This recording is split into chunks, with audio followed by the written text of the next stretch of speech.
दोस्तों पहले क्या होता था, पहले नॉर्मल शादी होती थी और लंबे टाइम चलती थी, पर आजकल क्या है कि डिवोर्स बहुत ज़्यादा होने लग गया है, तो स्वाभाविक है जो डिवोर्स के लिए हम सर्वप्रथम देखते हैं तो मंगल को ही देखा जाता है। तो यदि मंगल को हम बेसिकली ठीक कर लें, तो फिर हो सकता है वही शादी अच्छी चल जाए। तो वो कैसे होगी? यदि मानो आपकी शादी पहले ही आप कोर्ट में जाके कर लेते हैं, जिसके कारण वो एग्रीमेंट हो जाता है, जिसको कॉन्ट्रैक्ट मैरिज हम बोल सकते हैं, तो वो बुद्ध के अंदर आ जाती है। तो जिसके कारण आपकी पहले ही शादी हो चुकी है, उसके बाद में अब यदि शादी करते हैं, तब आपकी अग्नि बोल सकते हैं ना, अग्नि मंगल को रिप्रेजेंट करती है, तो अग्नि के सामने आपने फेरे ले लिए, तब सेकंड बार में जाके हम बोल सकते हैं कि आपने शादी की है, फेरे ली है। और शादी करना भी बोल सकते हो अग्नि के सामने ज़रूरी होता है, क्योंकि यदि आप अग्नि एक्टिव नहीं करेंगे, तो इससे आपकी संतान को प्रॉब्लम होती है। मतलब संतान श्रेष्ठ नहीं हो पाती, अपाहिज बोल सकते हो अपंग पैदा होती है, तो वो अच्छी नहीं होती यदि आपने अग्नि के सामने फेरन लिए नहीं होते थे, अधिकतर देखा जाता है यदि मंगल से रिलेटेड प्रॉब्लम हो। पहले भी हम देखते हैं कि यदि मंगल बहुत ज़्यादा एक्टिव है, जैसे राहु के साथ है या अदर कोई नेगेटिव है, तो फिर पहले भी मांगलिक है तो पीपल से विवाह किया जाता था या फिर कुंभ विवाह किया जाता। तो आज मंगल के ऊपर ही बात करते हैं, क्योंकि सबसे ज़्यादा डाइवोर्स केस यहाँ पर देखने को मिल रहे हैं, तो उसी पर आज बात करते हैं। नमस्कार दोस्तों, मैं प्रज्ञा आपका हार्दिक स्वागत करती हूँ अपने प्रोग्राम में। दोस्तों मेरे व्हाट्सएप नंबर है, यदि किसी को भी कुंडली से रिलेटेड जानकारी चाहिए, कुंडली बनवाना हो, तो आप इस पे संपर्क कर सकते हैं। इसके चार्जेस है। और यदि मेरा प्रोग्राम आपको अच्छा लग रहा है तो लाइक करें, शेयर करें, प्लीज सब्सक्राइब जरूर करें। हम देखें कि मंगल युद्ध का देवता है, और इसके साथ ही बोल सकते हैं अग्नि, ब्लड और हथियार, औजार, इनको रिप्रेजेंट करता है। लाल रंग, तो मंगल क्या है? राजा का सेनापति है, सारी कमांड उसी के पास है। जो हमारा सेंटर पॉइंट होता है, हमारी नाभि जिसको हम बोलते हैं, वो उसमें मंगल का स्थान होता है।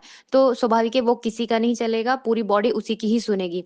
तो हम देखें कि मानो हम एक देखते हैं कि बच्चा भी यदि पैदा हो रहा है, वो भी सिजेरियन, तो वो क्या कर रहा है? मंगल का ही कट लग रहा है ना, सिजेरियन ऑपरेशन बता सकते हैं आप, मंगल रिप्रेजेंट करता है। तो बॉडी में यदि कट लगना है, सर्जरी लगना है, तो वो मंगल ही होता है। तो स्वाभाविक है यदि आपकी बॉडी में कट लगना है तो वो होगा ही। इसके साथ ही हम देखें कि यदि आप मंगल में प्रॉब्लम, जैसे राहु के साथ युति है, मंगल 1 और 8 नंबर यानी मेष और वृश्चिक राशि को रिप्रेजेंट करता है। और अग्नि का स्थान, जिसको किचन का स्थान हम बोल सकते हैं, ये बोल सकते हैं पूर्व दक्षिण का कोना, आप इसको बोल सकते हैं। और इसमें अग्नि का होना बोल सकते हो बहुत ज़रूरी होता है, यदि आप घर का वास्तु देख सकते हैं तो। और इसके साथ ही हम देखें कि मंगल राहु की जो युति होती है वो अंगारक दोष बनाती है। मतलब जिस घर में भी ये युति बनती है ना, अच्छे से रिजल्ट नहीं दे पाता वो घर। तो हम बोलें कि हाँ, यहाँ पर मंगल है जो, जैसे मानो पंचम भाव में ये युति बन गई है, तो फिर उसमें क्या है कि संतान से रिलेटेड आपको यहाँ पर इश्यू देखना पड़ेगा। हो सकता है अबॉर्शन हो बार बार, या मिसकैरेज हो जाए, यदि पंचम भाव में राहु मंगल की युति बनती है तो। इसके साथ ही यदि मानो किसी पुरुष की कुंडली में अष्टम भाव में राहु मंगल हो या मंगल भी हो, तो हम बोल सकते हैं कि चोट चपेट के योग ज्यादा देखने को मिलेंगे, या बार बार आपको सर्जरी कट लगवा ही देता है। सडनली अष्टम तो वैसे ही अचानक चीजें दे देता है, तो अचानक ही आपके लाइफ में बहुत कुछ होने लग जाता है चोट चपेट से रिलेटेड। इसके साथ ही मंगल है जो एनर्जी है, राहु क्या है? छल कपट है, किसी भी चीज को अनलिमिटेड बढ़ा देता है। तो इस युति का यही है कि हाँ, बोल सकते हो लिमिट नहीं होती कोई सी भी चीज को करने के लिए।